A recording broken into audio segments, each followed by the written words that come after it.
This is the music judge and jury, and aka Queen Millennial. And this is going to be a conversation of how COXO is the album that saved Camila Cabello's career for now. Okay?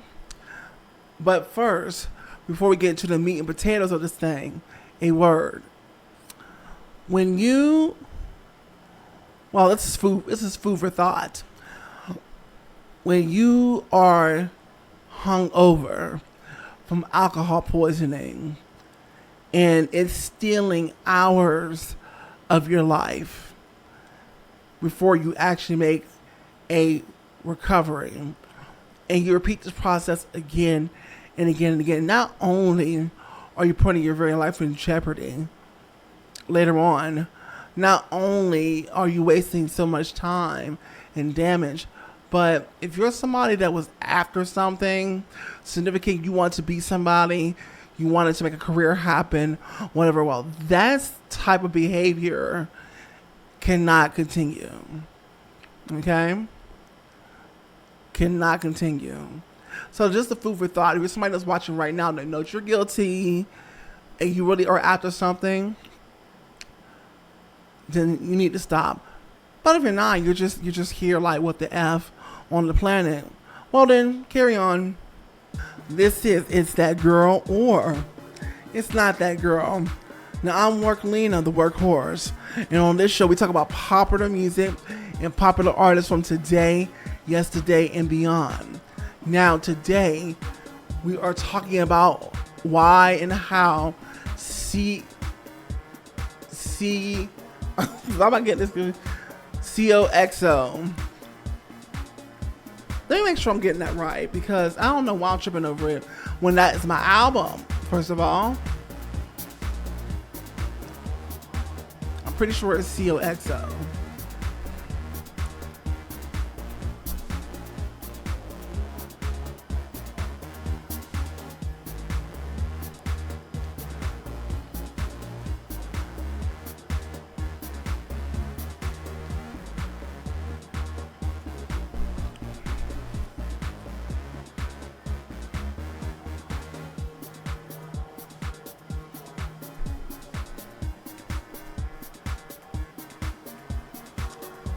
Yeah, sorry about that.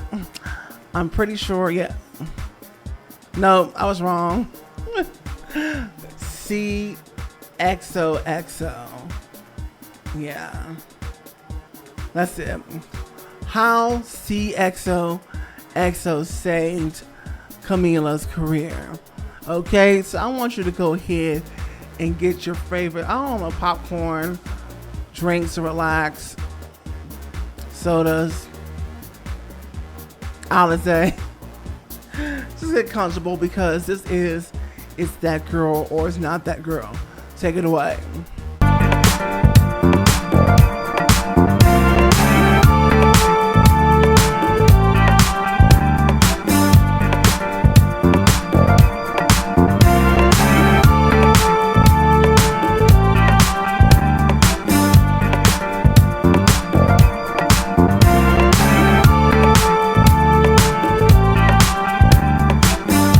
Welcome back to It's That Girl or It's Not That Girl.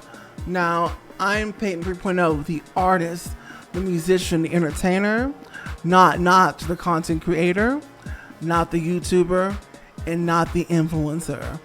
All right? Those are great platforms and tools to build that brand, business, name, and reputation up, but most importantly, the community. And hopefully you will join this community today by hitting that like button and sharing people that you know that like artists, commentary, reaction, and reviews. And of course, to truly become a part of this community here, you have to do three things. You have to comment, subscribe, and notification bell.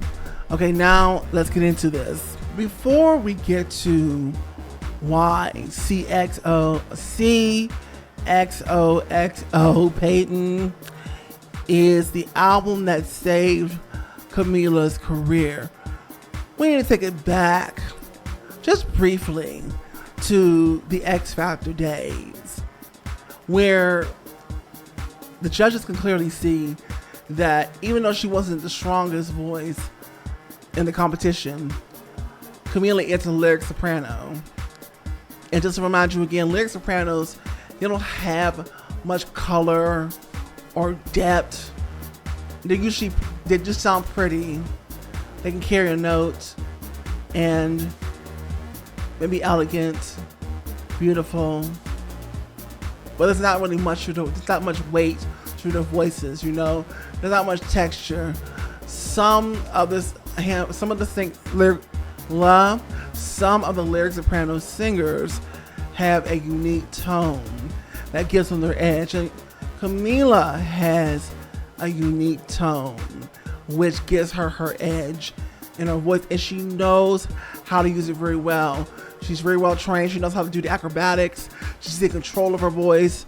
And so Camilla knows how to use her voice to its full capacity very, very well. Okay? But the judges back then, when she was on X Factor, could see that this girl's a star. There's something about her. Let's jump to her solo career. Okay? Now,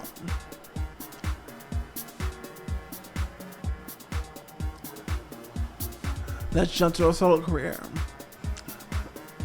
The very, very first album,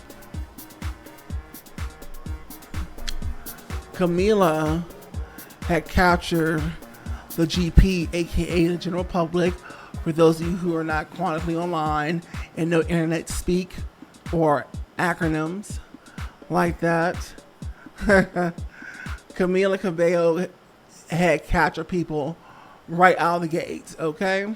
And the album did really, really well.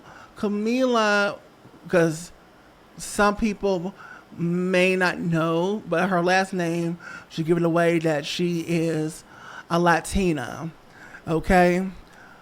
Although she appears to be completely white in race, right? But Latina or Latino is not a race anyway.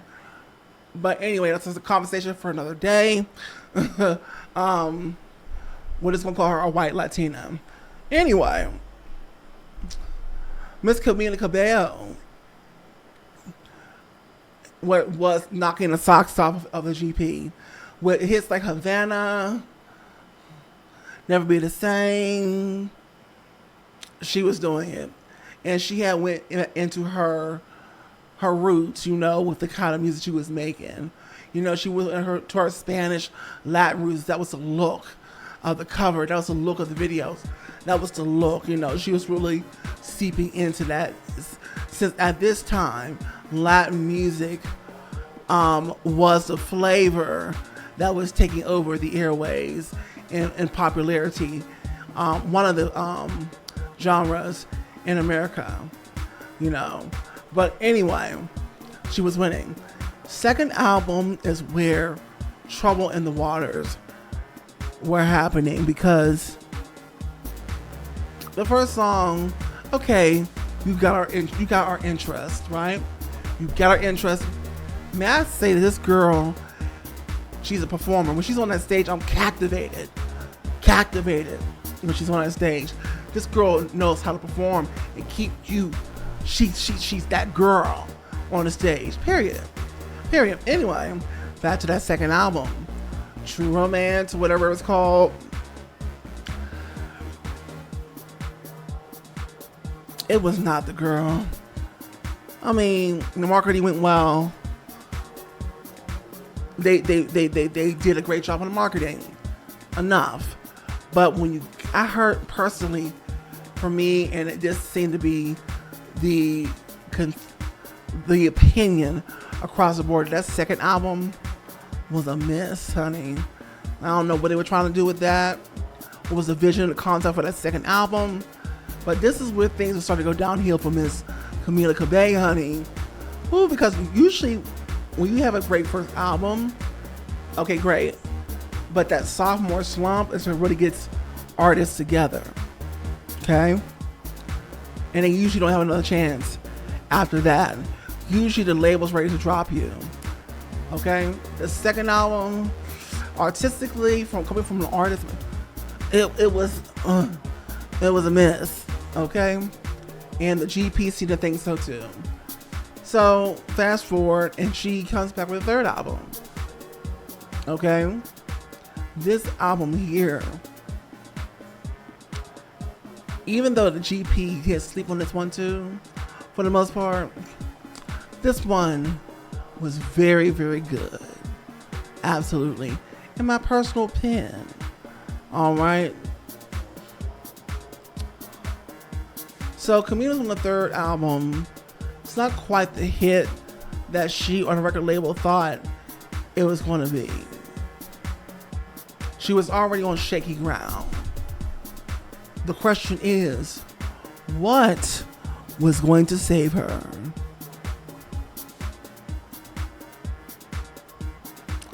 What was going to be the turning factor and interest being kept not just by the label, but by, where the heck did my mouse go? There we go. Excuse me.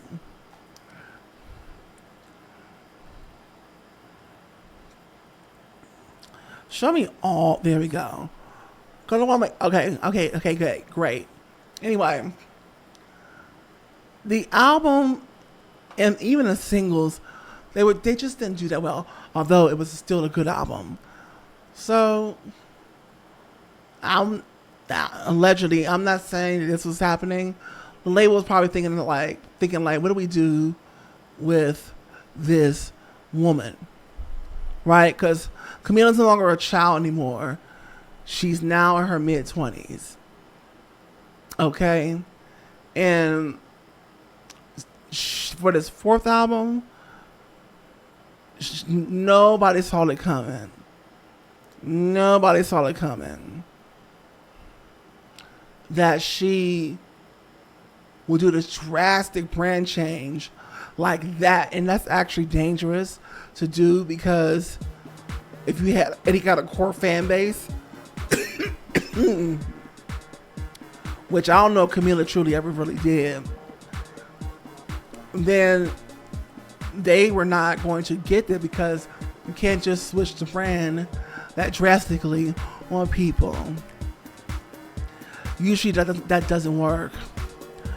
But Camilla, she needed to do something to save her career. So she dyed the hair and the music, in my opinion, iconic. Oh yes. This is actually very risky for the fact that this is not really music for the GP. Although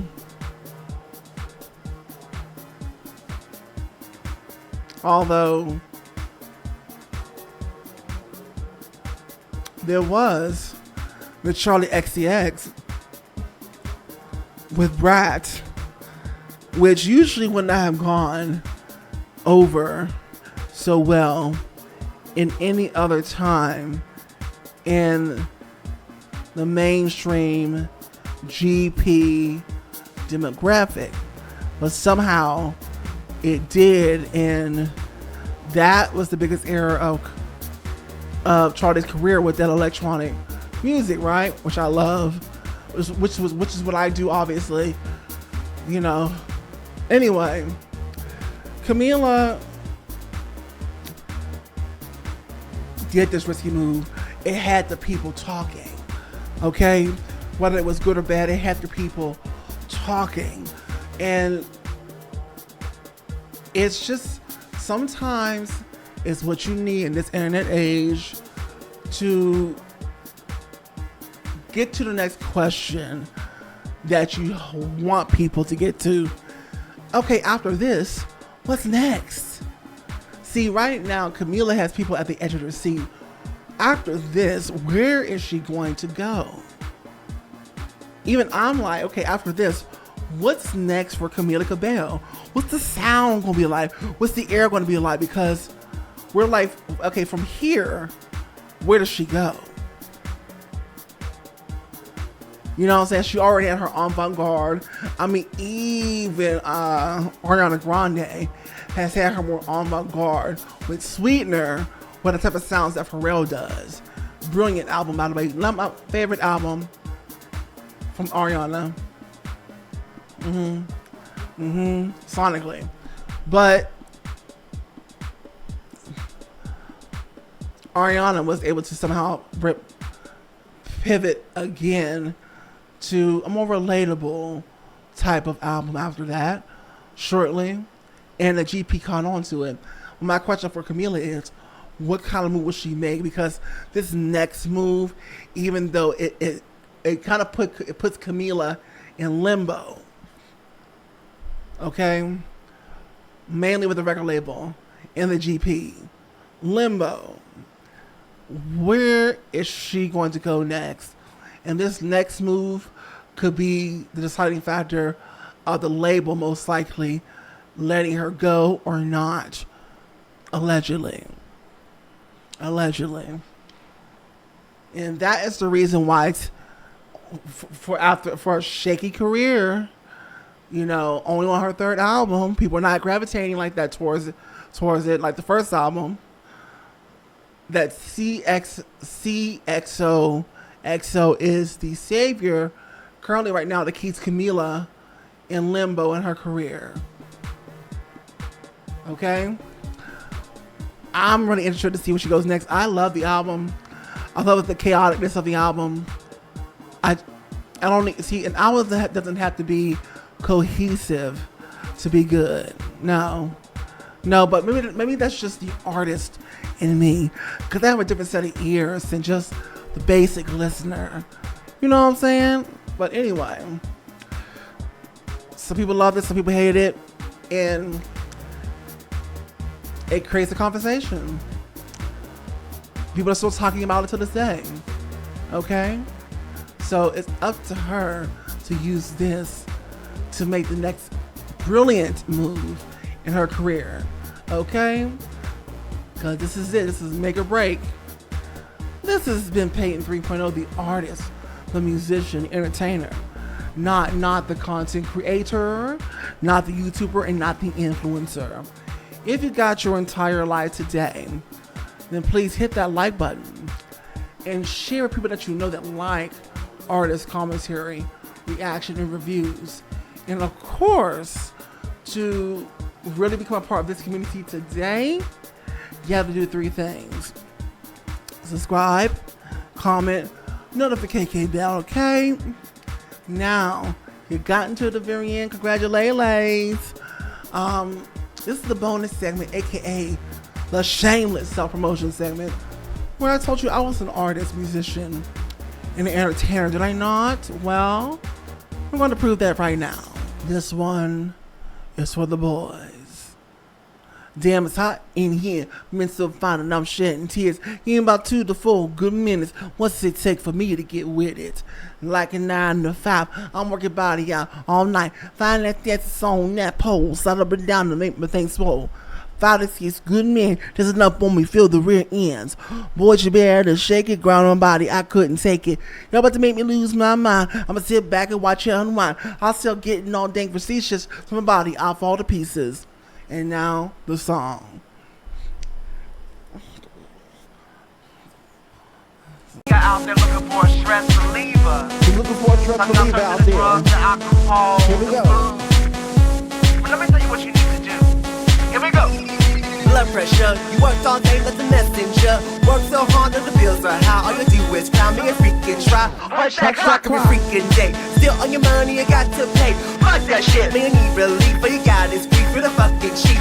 Some take care of the freaking kids. Munch your plate for your freaking lid. Stress too much, always in no rush. You need and brush, you're feeling flush. What is it that you're gonna do? Gonna have some relief in you. Time to get out with the music plays every freaking day. All I gotta say is jump, turn that music loud.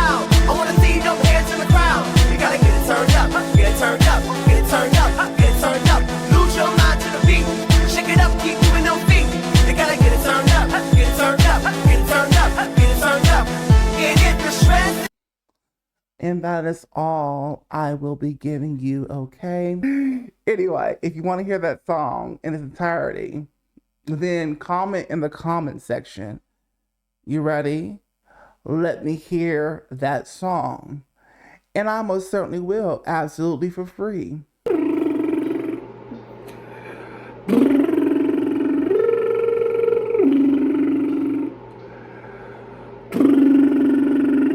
I wanna be a billionaire so freaking bad. Buy all of the things I never had. I wanna be on the cover of Forbes magazine, smiling next to Oprah and the Queen. Every time I close my eyes, see my name shining light. Diversity, and I swear the world better prepare for when I'm a billionaire.